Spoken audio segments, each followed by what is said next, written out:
Praise the Lord, Church. Today's Bible meditation is taken from Job chapters 40, 41, 42, and Galatians chapter 2. If you're new to Living God family, a very warm welcome to you in Jesus' name. Hope this video will be a blessing to you as you hear and listen to the thoughts as we read through the Bible together. I encourage you to read the chapters during your personal devotion time and become recipients of listening to God's voice daily. Job chapter 42 verses 1 to 10 through 13 and 16 and 17. Then Job answered the Lord and said, I know that you can do everything, and that no purpose of yours can be withheld from you. And the Lord restored Job's losses when he prayed for his friends.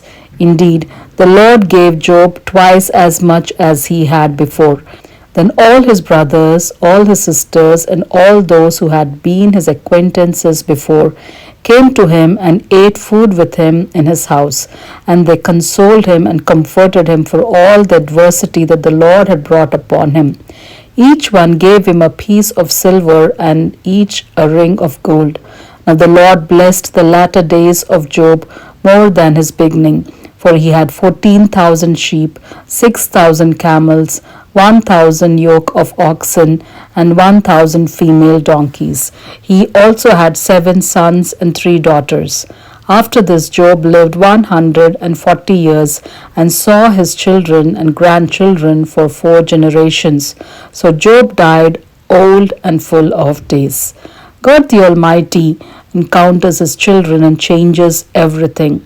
Job repeatedly acknowledged God's greatness and goodness, and he repented by continuous introspection that God blessed and restored back in multifold all that he lost.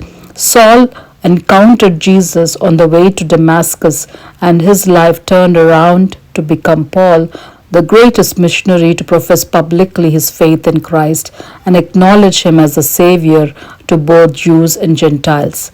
May we also encounter God through Jesus Christ, our Lord and Savior, and have our lives built, restored, as we repent, confess, and profess our faith in Christ.